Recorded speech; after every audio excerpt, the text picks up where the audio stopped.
जय सद्गुरुदेव शिव कुमार शास्त्री जी महाराज की जय। जाग्रत स्वप्न सुसुप्ति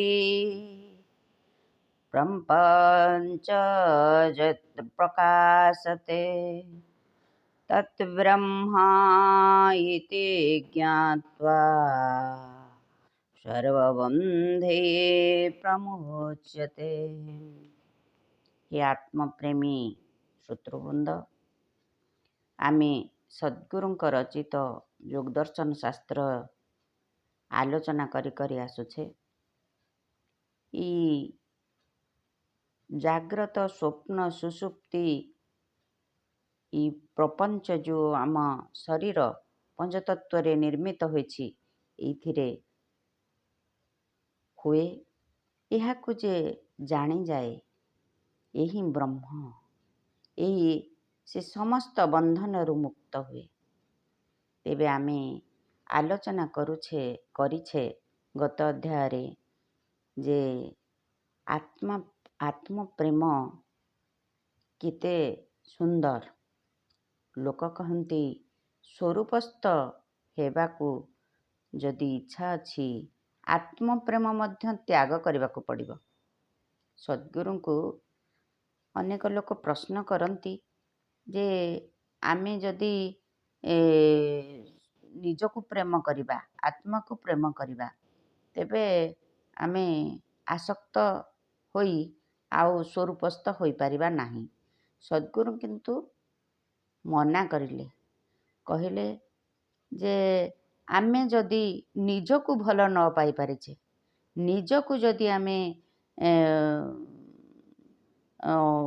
प्रेम न करि परिछे, तेबे आमर आमे आत्मतत्व लाभ करि परिबा नाही, स्वरूपस्थ होई परिबा नाही। एहाकू आसक्ति कहा जाए ना। एहाकू केबे केही त्याग करि पारे नाही। एहाकू जदि त्याग करिदेब ताहले आमे जेते सबू देखा शुणा जिनिस आमे पढ़िले जे देवी देवता भूत प्रेत ये सब बाहरर जिनिस एहाकू त्याग करा जाई पारे, किंतु निजकू निजे केबे केही त्याग करिदेले आत्म प्रेम आसीबो केउठू आ आत्मबल आसीबो केउठू? आमे केमिति निजकू ए संसार भितरे चलाइबा आ स्वरूप दर्शन करिबा। तेबे ये जो आमर दृष्टानुश्रविक वैराग्य आमे गत थर आलोचना करुथिले, आमे एबे वैतृष्ण्य वैराग्य आलोचना करिबा। आमे जो गत थर आलोचना करुथिले जे दृष्टा और अनुश्रविक ये दुईटा मिथ्या, किंतु एबे आमे आलोचना करिबा वैतृष्ण वैराग्य। कारण आमे जो वैतृष्णा करिबा काहाकू ना ख्याति आउ कीर्ति को। ये जो अनेक लोक कहती जे अहंकार विनाश कर दियो, हृदय को शांति आसीबो। लोक बुझंती नहीं। सद्गुरु लेखुछंती अहंकार दुई प्रकार। गोटे होची आत्म अहंकार, अहम तोर ज्ञान जड़ बा कलम दुआत आसन टेबुल केबे कहि पारिबे नाही जे मु दुआत मु कलम मु आसन ये केबे कहि पारिबे नाही। तेणु एमाने हेले जड़। वस्त्र केबे कहि पारिबो नाही मु वस्त्र मोते नहीं धारण कर। तेणु अहंकारर त्याग करिबा माने कौन ना अहम होची मोर स्वरूप। जोठी आमे पढ़िथिले जे आत्म प्रेम एबे सद्गुरु विषय आलोचना करथिले। सद्गुरु कहले आत्म प्रेम केही भी त्याग करंती नाही। आत्म प्रेम त्याग करिले आमे किछि करि पारिबा नाही। तो 16 नंबर सूत्र आम को सद्गुरु देउछंती तत्परम पुरुष ख्यातिर्गुण वैतृष्ण वशीकार संज्ञा वैराग्य ठारू मध्य ए वितृष्ण वैराग्य आहुरी बड़। ख्याति एवं कीर्ति ଏ ଦୁଇଟା ଯାକ ତ୍ୟାଗ କରିବା ବହୁତ କଠିନ। ଥରେ ଯାହାର ଖ୍ୟାତି ପ୍ରବଳ ଭାବରେ ବଢ଼ିଯାଏ, ସେ କେବେ ବି ତାର ଅସମ୍ମାନ ହେବାକୁ ଦେବ ନାହିଁ। ବହୁତ ବଡ଼ ବଡ଼ ମହାତ୍ମା ସେ ନିଜର ସାଧନକୁ ମଧ୍ୟ ଭୁଲି ଯାଆନ୍ତି ଏଇ ଖ୍ୟାତି ପଛରେ ଦୌଡ଼ି ଦୌଡ଼ି। ଆଉ ଅସତ୍ୟ କହିବାକୁ ମଧ୍ୟ ପଛାନ୍ତି ନାହିଁ। ନିଜ ଯମ ନିୟମକୁ ମଧ୍ୟ ଭୁଲି ଯାଆନ୍ତି। କାରଣ ନିଜର ଆସନଟାକୁ ସେ କେମିତି ରଖିବେ ଏଇ ଯୋଜନାରେ ସେ ଲାଗିଯାଆନ୍ତି। ଅନ୍ୟର ଧନକୁ ଆମେ ନିଜ ଧନ କହିବା, ଅନ୍ୟର ସ୍ୱାସ୍ଥ୍ୟକୁ ମୁଁ ସ୍ୱାସ୍ଥ୍ୟବାନ କହିବା, ଏଇଟା କେବେ ଠିକ୍ ନୁହେଁ। କିନ୍ତୁ ନିଜର ସ୍ୱରୂପ ଜ୍ଞାନକୁ ଭୁଲି ଯେ ପଦପଦବୀର ଆଶାରେ ଅନେକ ମିଥ୍ୟା କଥା କହେ, ଅନେକ ଅନ୍ୟର ଗୋଡ଼ାଣିଆ ହୁଏ, ନିଜର ଭରସା କରେ ନାହିଁ, ନିଜକୁ ଦିନହୀନ ରୋଗୀ ମୂର୍ଖ ଦୁର୍ବଳ ଭାବେ। ତ ଆମର ଯେତେବେଳେ ଆମେ ଦେଖୁଛେ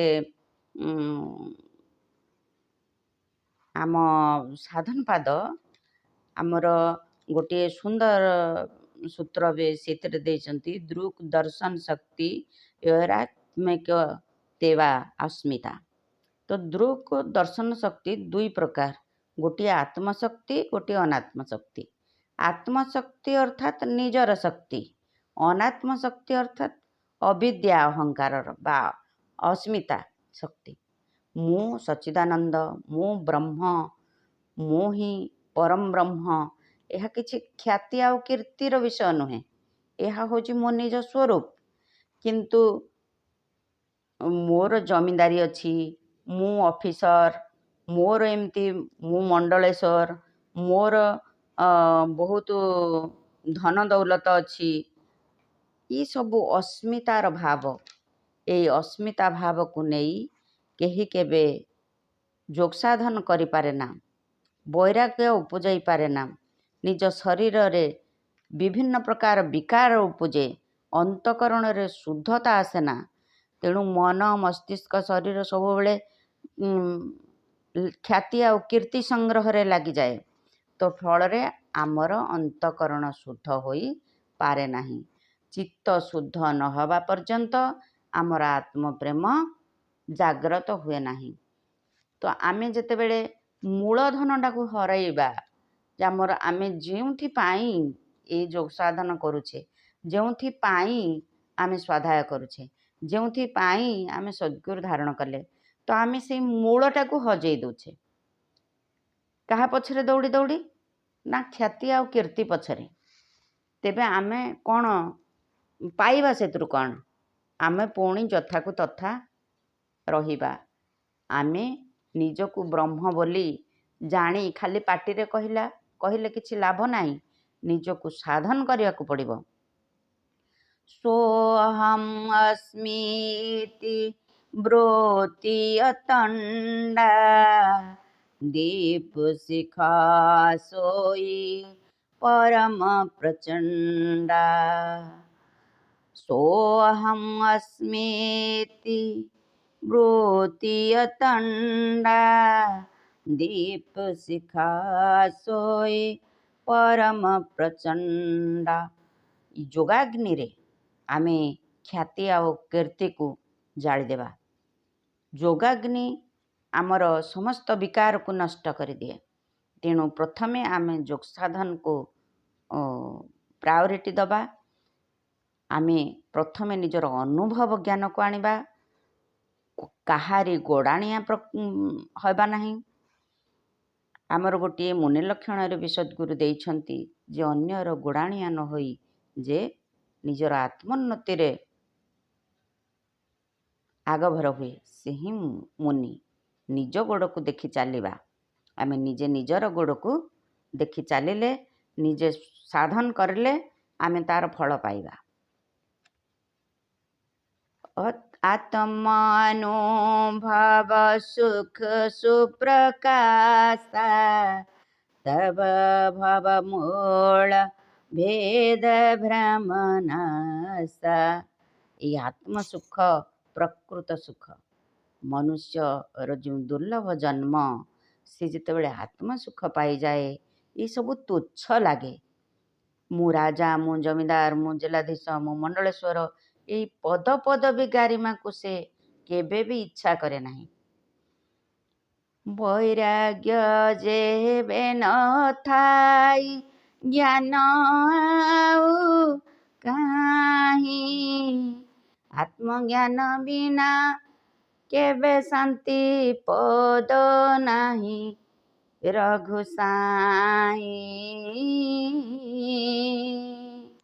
ମୂଳଧନ ହଜାଇ ଦିଅଇ, ଦୁର୍ଲଭ ଜନ୍ମକୁ ପାଇ ବିଷୟରେ ବନ୍ଧା, ଧନ ଜନ ପଦ ପଣ ଯୋଗୁଁ ହୁଏ ଅନ୍ଧା ରଘୁମଣି। ଆତ୍ମବୁଦ୍ଧି ହଜାଇ ଦେଲାଣି।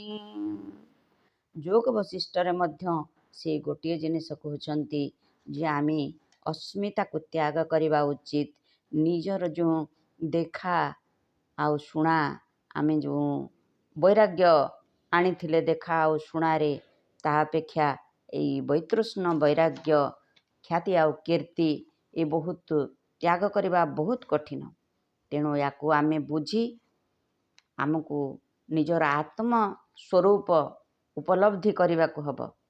ତ ପ୍ରଥମେ ଆମେ ନିଜକୁ ସାଧନ ଦ୍ୱାରା କିଭଳି ଭାବରେ ଆମେ ସାଧ୍ୟ କରିବା, ଆମେ ସେଇ ପରମ ସନ୍ତୋଷକୁ ଲାଭ କରିବା, ଆମେ କେମିତି ପରମାର୍ଥ ସାଧନ କରିବା, ସେହି ପାଇଁ ସଦ୍ଗୁରୁ ସବୁ ସମୟରେ ଚେଷ୍ଟିତ। ଆମକୁ କେମିତି ପଥ ଦେଖାଇବେ ସେ ସବୁ ପ୍ରକାର ପ୍ରଯତ୍ନ କରୁଛନ୍ତି। ତେବେ ଆମେ ସ୍ୱରୂପ ପ୍ରାପ୍ତି ପାଇଁ ପ୍ରଯତ୍ନ କରିବା। ଆସନ୍ତୁ ନିଜକୁ ସାଧ୍ୟ କରି ସାଧନ ସ୍ୱାଧ୍ୟାୟ ସତ୍ସଙ୍ଗରେ ଅସ୍ମିତା ଭାବରୁ ମୁକ୍ତ ହୋଇଯିବା। ଆଜି ପାଇଁ ଏତିକି। ସପ୍ରେମ। ଜୟ ଜୀବ, ଜୟ ଜୀବ, ଜୟ ଜୀବ।